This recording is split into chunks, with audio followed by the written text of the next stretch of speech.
ƙungiyar tsofin ɗalibai na kwalejin ilimi ta birnin tarayya Abuja da suka karanta harshen Hausa tun daga 2001 zuwa 2024 sun gudanar da taronsu na shekara-shekara a harabar kwalejin a tsangayar harsuna a tsohuwar kwalejin ranar Asabar 18 ga watan Janairu na 2025. Taron ya sami halartar ɗalibai da dama a ƙarƙashin jagorancin shugaban ƙungiyar Malam Ahmad Yusuf Gezawa.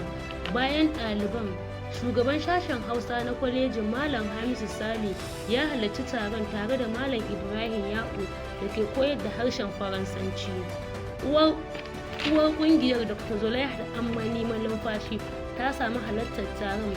Shi ma kakan ƙungiyar Dr. Kabir ɗan Asabe Kuta wanda ya hassasa ƙungiyar ya sami halartar taron na shekara 2025.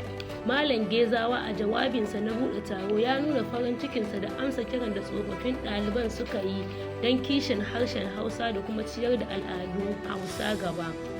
A jawabinsa ya ƙara da cewa babban manufar haɗa kan ɗaliban shine don ƙulla zumunci tare da ba da gudunmawa da taimakawar sashen Hausa na kwalejin da kwalejin baki ɗaya. Kazalika, shugaban ya mika godiyarsa ga shugaban sashe da ya sami halartar taron. Haka kuma ya mika dubun godiya ga shugaban makarantar wato provost da ya amince su gudanar da taron.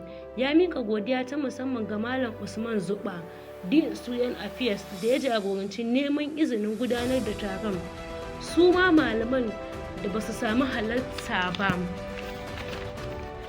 ke sashen Hausa ya mika godiyarsu game da haɗin kan da suka ba ƙungiyar ta tsofaffin ɗalibai. Ya roƙi Allah ya saka ma kowa da alheri. Shugaban bai rufe godiyarsa ba sai da ya kira sunan Dr. Zaliha Ammani Malumfashi wanda ya kira ta da uwar ƙungiyar.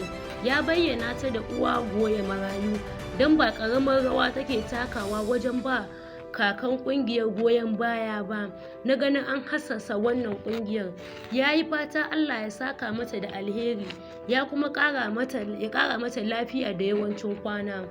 Daga ƙarshe, shugaban ya miƙa godiyarsa ga Dr. Kabir ɗan Asabe Kuta, tsohon din wato shugaban tsangayar harshen na kwalejin wanda kuma shine kakan ƙungiyar. Ya miƙa godiyarsa ga Dr. Kabir wanda ɗalibai suka fi sani da Malam Kabir na sadaukar da lokacinsa na ganin ƙungiyar ta zauna da gindinta. Allah ya sa Malam Kabir ya gama da duniya lafiya. Daga ƙarshe, shugaban ya yi kira ga mambobin ƙungiyar da su haɗa kansu kuma su ba da goyon baya don magance barazanar da harshen Hausa ke fuskanta a makarantun birnin tarayya da jihohin Arewa da ta tsakiya.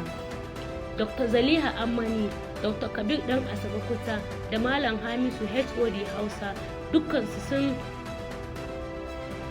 tofa albarkacin bakinsu inda suka ba da shawarwari ga ɗalibai don cimma burin kafa ƙungiyar. A rufe taron da cin abinci da shaye-shaye da kuma ɗaukar hotuna.